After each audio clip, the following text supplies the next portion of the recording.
பியூட்டியோட அம்மா சோனா இறந்ததுக்கு அப்புறம் பியூட்டிக்கு ஒரு அம்மா தேவைன்னு நினைச்ச ராணா குருவி 2வது கல்யாணம் பண்ணிக்கிச்சு. ராணி சோனாவோட பொண்ணு பியூட்டிய தன்னோட சொந்த குழந்தையா பாத்துக்கணும்னு நினைச்சுதான் இந்த கல்யாணத்துக்கு ஒத்துக்குச்சு. ஆனா திருமணம் ஆகி கொஞ்ச நாளைக்கு அப்புறம் ராணா நினைச்சது எதுவுமே நடக்கல. எல்லாமே அதுக்கு நேர் எதிராக தான் நடந்தது. ராணி வீட்டு வேலை எல்லாத்தையும் தான் செய்யாம பியூட்டியை விட்டே செய்ய வச்சா.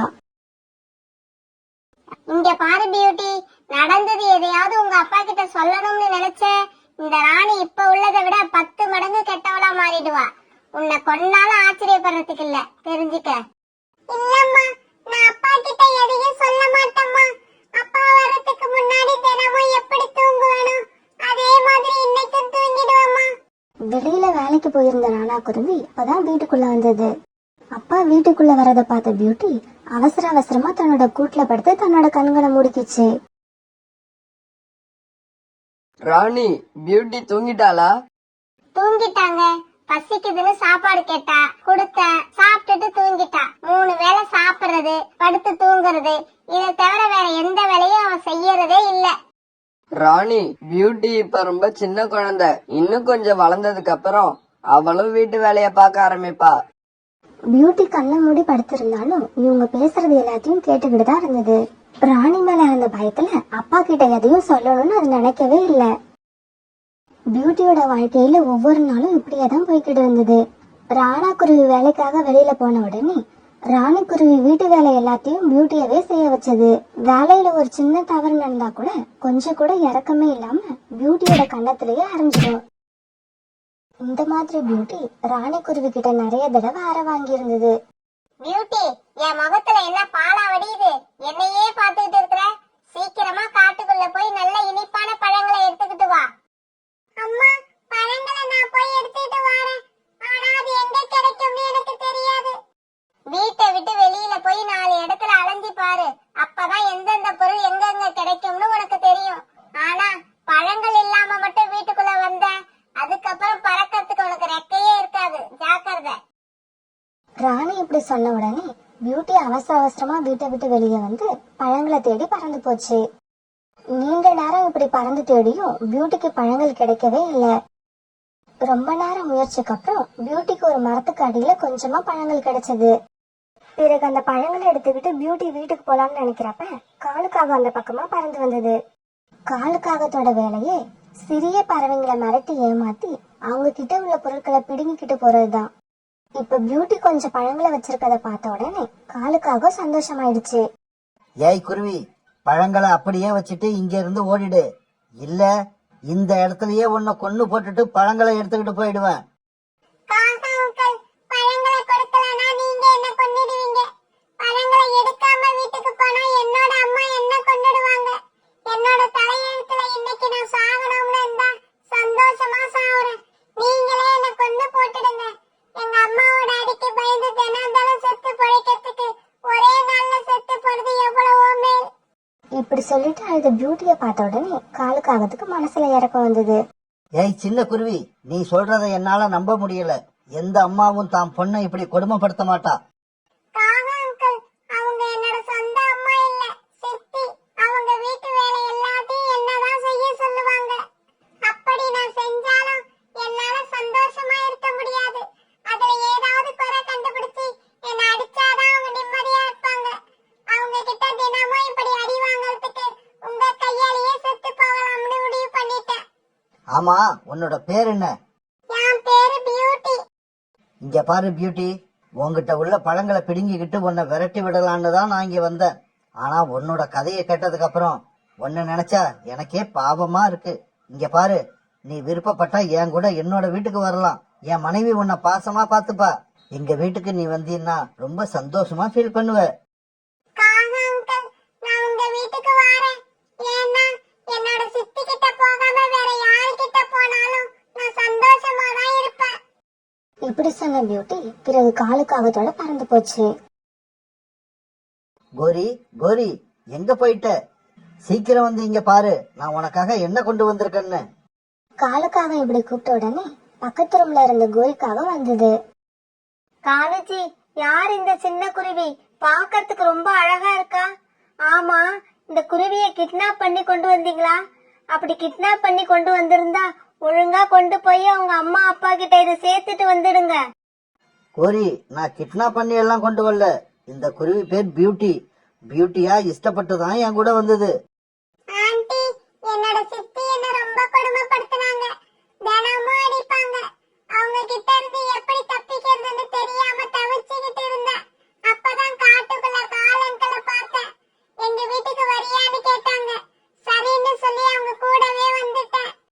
ஆமாங்கோரி, காட்டுக்குள்ளதான் நான் பியூட்டிய பார்த்தேன். என்ன கொன்னுடுங்கன்னு சொல்லி பாவமா அழுதுச்சு. என்னோட மனசே இறங்கிடுச்சுன்னா அது எந்த அளவுக்கு அழுதுருக்கும்னு பாரு. பிறகு கோரிக்காகம் பியூட்டியை தன்னோட நெஞ்சோட அணைச்சிக்கிச்சு. காலேஜி, நீங்க வாழ்க்கையில முதல் முறையா ஒரு நல்ல காரியம் பண்ணிட்டீங்கன்னு நினைக்கிறேன். பியூட்டி, இனிமே நீ என்னோட பொண்ணு. என் கூட தான் இருக்க போற. நீ எதுக்கும் கவலைப்படாத. இங்க உனக்கு தேவையானது எல்லாம் கிடைக்கும். இதே சமயம் உணவு தேட போன ராணா குருவி சாயங்காலம் தன்னோட வீட்டுக்கு திரும்பி வந்தது. வீட்டுல தன்னோட பொண்ணு பியூட்டி இல்லாததை பார்த்துட்டு ராணி குருவி கிட்ட கேட்டுச்சு. ராணி, பியூட்டி எங்க? வீட்டுல காணோம். அவளை எங்க அனுப்பியிருக்க? ராணா குருவி இப்படி கேட்ட உடனே ராணி குருவி அழுதுகிட்டே தன்னோட நாடகத்தை ஆரம்பிச்சது. ராணாஜி, அத நான் என்னன்னு சொல்லுவேன்? வெளியில போகாதன்னு நான் எவ்வளவோ சொல்லியும் அதை கேட்காம காலையில கிளம்பி வெளியே போன பியூட்டிய இப்ப வரைக்கும் காணோம். நானும் காடு பூரா தேடி பார்த்துட்டு வந்துட்டேன். எங்கேயும் கிடைக்கல. என்னது? என் பொண்ணு பியூட்டி காணாம போயிட்டாளா? பியூட்டி, பியூட்டி, நீ எங்கம்மா இருக்க? நான் உன்னை எப்படிமா கண்டுபிடிப்பேன்? இப்படி சொல்லிக்கிட்டு ராணா குருவி அழ ஆரம்பிச்சது.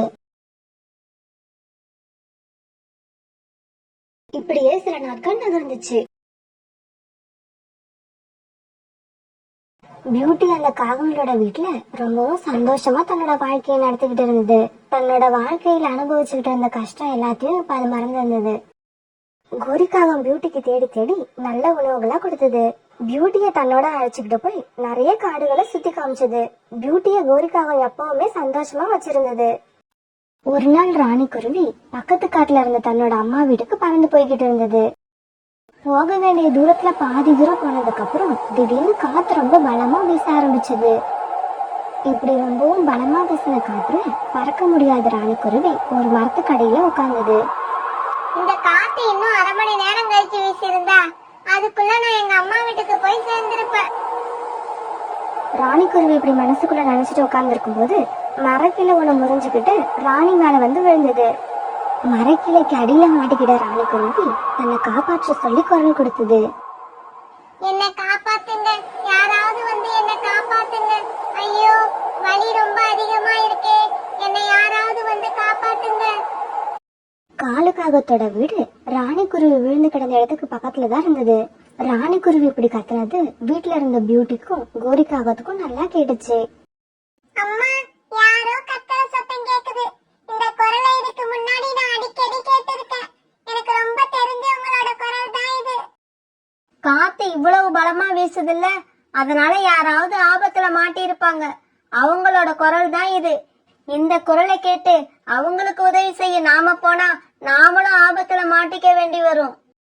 அம்மா, அம்மா, ப்ளீஸ் எனக்காகம்மா, உங்க பொண்ணு பியூட்டிக்காக கொஞ்சம் வாங்கம்மா. ஆபத்துல மாட்டி இருக்கிறது யாருன்னு போய் பார்த்துட்டு வருவோம். பியூட்டி இப்படி கெஞ்சி கேட்ட உடனே கோரிக்காகத்தால மறுக்க முடியாம ஆபத்துல மாட்டி இருக்கிறது யாருன்னு பார்க்க பறந்து போச்சு. காப்பாத்துங்க, யாராவது என்ன காப்பாத்துங்க. இன்னும் கொஞ்ச நேரத்துல என்னோட உயிர் போயிடும் போல இருக்கு. சீக்கிரம் யாராவது வந்து என்ன காப்பாத்துங்க. தூரத்துல வர அப்பவே பியூட்டியோட பார்வை கிளைக்கு அடியில மாட்டியிருந்த ராணி குருவிய பார்த்துச்சு. ராணி குருவிய பார்த்த பியூட்டி பிறகு தான் அம்மாவோட அந்த இடத்துக்கு பறந்து போச்சு. இப்படி இவங்க கிட்டக்க போன உடனே ராணி குருவிக்கு வந்திருக்கிறது பியூட்டி தானே அடையாளம் தெரிஞ்சிச்சு.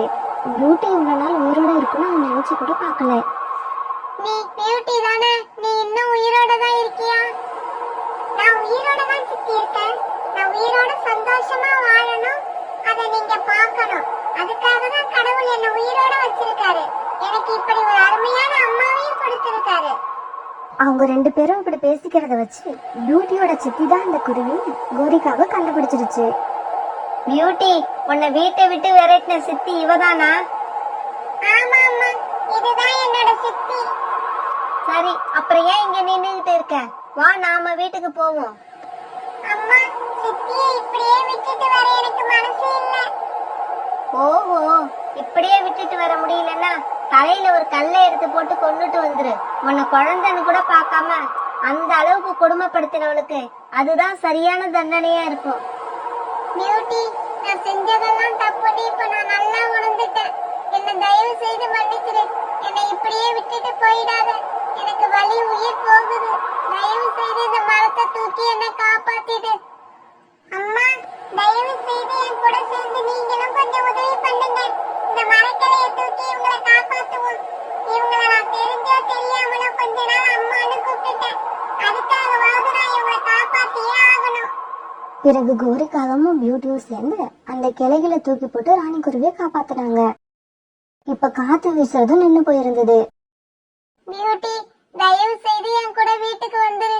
உங்க அப்பா நீ காணாம போன உடனே உன்னை நினைச்சு ரொம்ப அழுதாரு.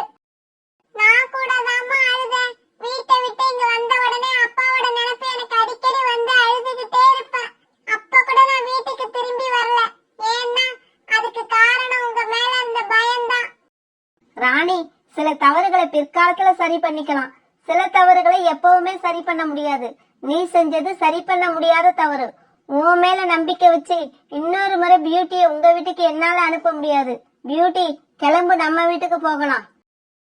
பிறகு பியூட்டி தன்னோட அம்மா கோரிக்காகத்தோட தன்னோட வீட்டுக்கு பறந்து போச்சு.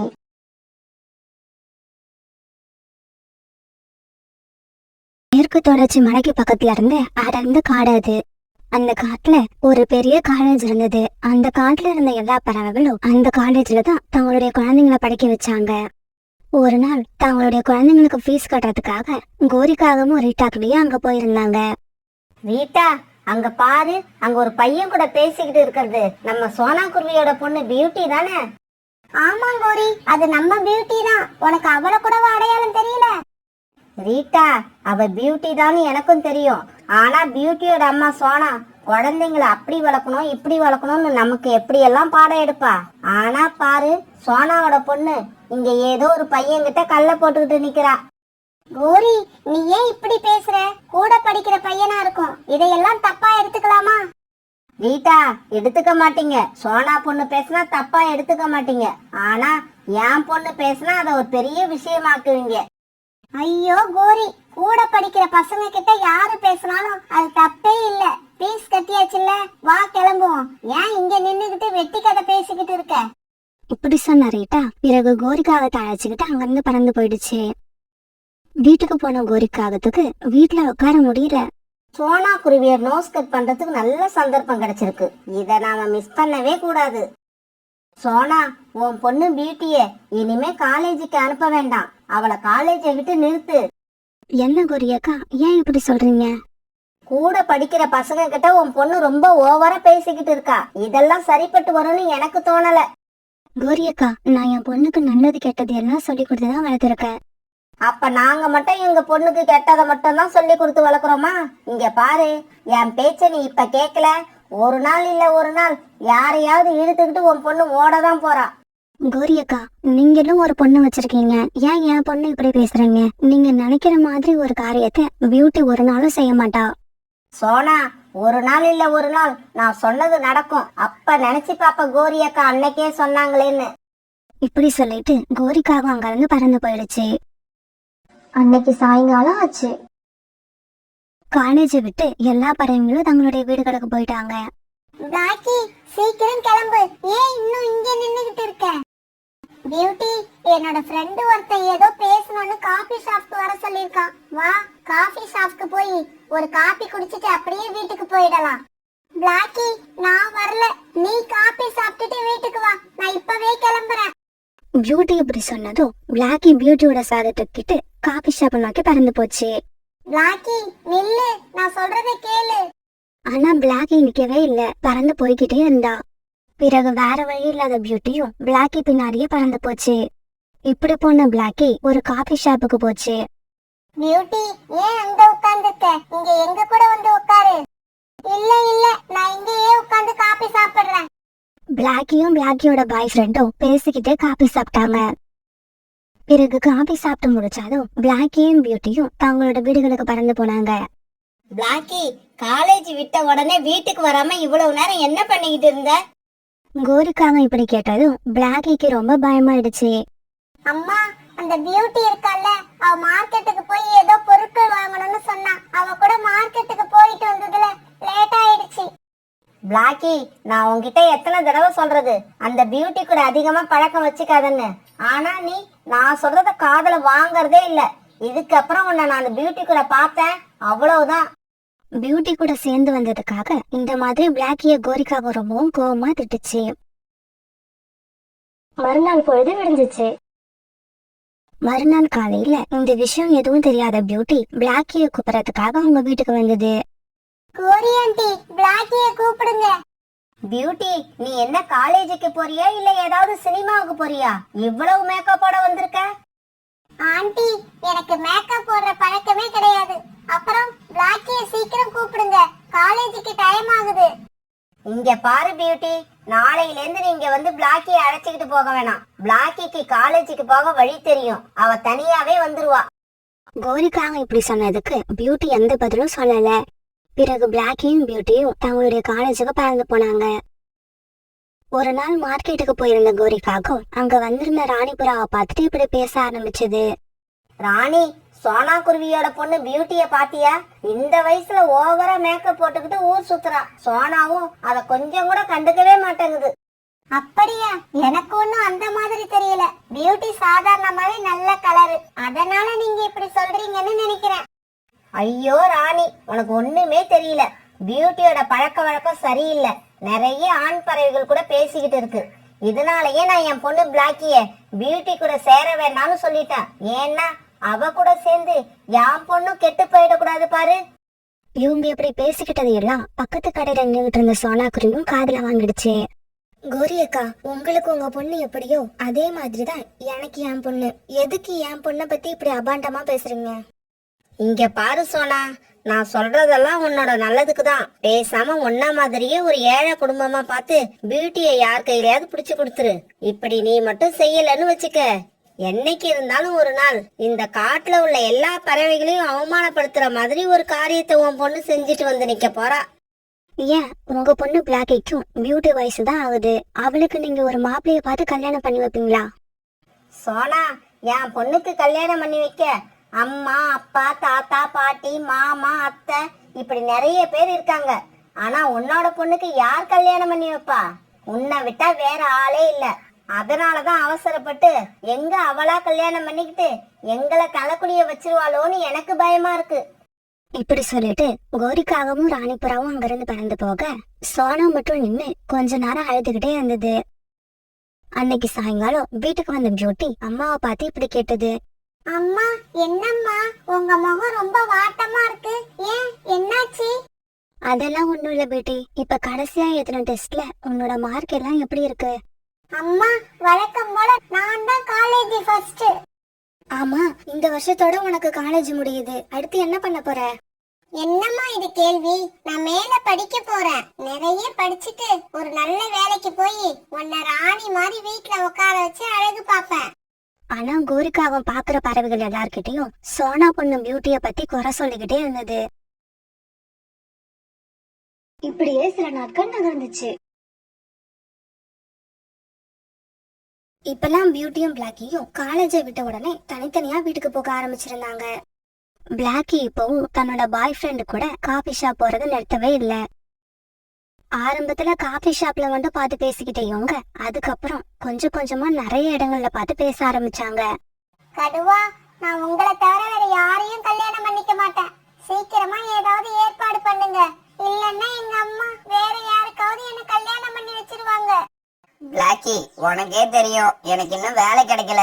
அப்புறம் நான் இப்பவும் வாடகை வீட்டுல தான் இருக்கிறேன். அதனால கொஞ்ச நாள் கழிச்சு கல்யாணம் பண்ணிக்கலாமே. கடுவா, அதுக்கெல்லாம் இப்ப நேரம் இல்ல.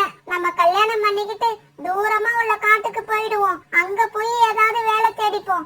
சரி பிளாக்கி, நீ இவ்வளவு தூரம் சொல்றப்ப நான் மாட்டேன்னு எப்படி சொல்ல முடியும்? உன்னோட விருப்பப்படி நாம இன்னைக்கே இந்த காட்டை விட்டு போயிடுவோம். இப்படி பேசிக்கிட்டு இவங்க 2 பேரும் அந்த காட்டோட கடைசியில இருந்த ஒரு கோயில போய் கல்யாணம் பண்ணிக்கிட்டாங்க. பிறகு அங்கிருந்து தூரமா உள்ள காட்டை நோக்கி பறந்து போயிட்டாங்க. அன்னைக்கு கோரிக்காக ரொம்ப சந்தோஷமா வீட்டுக்கு வந்துச்சு. ஏன்னா அது பொண்ணு பிளாக்கிக்கு ஒரு பெரிய பணக்கார இடத்துல மாப்பிளைய பார்த்து பேசி முடிச்சிருந்தது. என் பொண்ணு ரொம்ப அதிர்ஷ்டசாலி. இவ்வளவு பெரிய வாழ்க்கை உனக்கு கிடைக்கணும்னு நான் நினைக்கவே இல்ல. அப்புறம் இந்த விஷயத்த உடனே போய் சோனா குருவி கிட்ட சொல்லணும். சோனா, நான் என்னோட பொண்ணு பிளாக்கிக்கு ஒரு பெரிய இடத்துல மாப்பிள்ளை பார்த்து நிச்சயம் பண்ணிட்டேன். உன்ன மாதிரி வீட்டுல வெட்டியா உட்கார்ந்திருந்தா எந்த காரியமும் ஆகாது. கோரி அக்கா, நீங்க உங்க பொண்ணுக்கு கல்யாணம் பண்ணணும்னு ஆசைப்பட்டீங்க, அதனால பண்றீங்க. ஆனா என் பொண்ணை நான் மேல படிக்க வைக்க போறேன். அவ விருப்பப்படுற வரைக்கும் அவளை நான் படிக்க வைப்பேன். படிக்க வை. கூடிய சீக்கிரம் முகத்துல கரிய பூச போறா. அப்பதான் தெரியும் உனக்கு நாம செஞ்சதெல்லாம் தப்புன்னு. இப்படி சொல்லிட்டு கோரிக்காக தன்னோட வீட்டுக்கு பறந்து போச்சு. காலுக்காகவும் கோரிக்காகவும் பிளாக்கி வீட்டுக்கு வந்த உடனே கல்யாணம் நிச்சய செய்திய சொல்லணும்னு ரொம்ப அவளை காத்திருந்தாங்க. ஆனா பிளாக்கி வரவே இல்ல. காலேஜி, இவ்வளவு நேரம் ஆகுது, பிளாக்கி இன்னும் வீட்டுக்கு வரலையே. கோரி வா, நாம காலேஜ்ல போய் தேடிட்டு வருவோம். இவங்க காலேஜுக்கு போனப்ப காலேஜ் கதவையெல்லாம் மூடி இருந்தது. என்னங்க, காலேஜ் கதவெல்லாம் மூடி இருக்கு. இப்ப நாம எங்க போய் தேடுறது? பிறகு காலுக்காகவும் கோரிக்காகவும் அந்த காட்டுல உள்ள எல்லா இடங்களையும் பிளாக்கிய தேடி பார்த்தாங்க. பிளாக்கி கிடைக்கவே இல்ல. கடைசியா கோயில் பக்கம் போனப்ப அங்க இருந்த பறவை ஒண்ணு பிளாக்கி ஒரு பையனை கல்யாணம் பண்ணிக்கிட்ட செய்திய காலுக்காகத்துக்கிட்டையும் கோரிக்காகத்துக்கிட்டையும் சொல்லுச்சு. காலேஜி, நாம மோசம் போயிட்டோம். காலேஜி, மோசம் போயிட்டோம். கோரி, நம்ம பொண்ணு பிளாக்கி இப்படி பண்ணுவான்னு நான் கனவுல கூட நினைக்கல. பிறகு இந்த விஷயம் கொஞ்சம் கொஞ்சமா எல்லா பறவைகளுக்கும் தெரிய வர எல்லாரும் கோரிக்காகத்தோட வீட்டுக்கு வந்தாங்க. கோரி, பாக்குறப்பெல்லாம் சோனா குருவி பொண்ணு பியூட்டிய பத்தி வாய்க்கு வந்ததெல்லாம் பேசுவல்ல, இப்ப என்னாச்சு பாத்தியா? கோரி, உன் பொண்ணு செஞ்ச காரியத்தால எங்களால தலை நிமிர்ந்து நடக்க முடியல. அப்படி ஒரு கேவலமான காரியத்தை செஞ்சிருக்கா. யார பார்த்தாலும் உங்க காட்டுல இருந்து ஒரு பெண் பறவை ஓடி போயிடுச்சுன்னு துக்க விசாரிக்கிற மாதிரி கேக்குறாங்க. ரொம்ப அவமானமா இருக்கு. இவங்களுக்கு எல்லாம் எந்த பதிலும் சொல்ல முடியாம கோரிக்காக மௌனமா நின்னு அழுதுகிட்டே இருந்தது. கோரியக்கா, மத்தவங்கள பத்தி குறை சொல்றதுக்கு முன்னால நம்ம வீட்டுல உள்ளவங்க எந்த நிலைமையில இருக்காங்கன்னு ஒரு நிமிஷம் யோசிக்கணும். மத்தவங்கள பத்தி அபாண்டமா போய் சொல்லிக்கிட்டு அலைஞ்சா அதே மாதிரி உங்க வீட்லயே நடந்துருங்கிறது இப்ப உங்களுக்கு புரிஞ்சிருக்கும்னு நினைக்கிறேன்.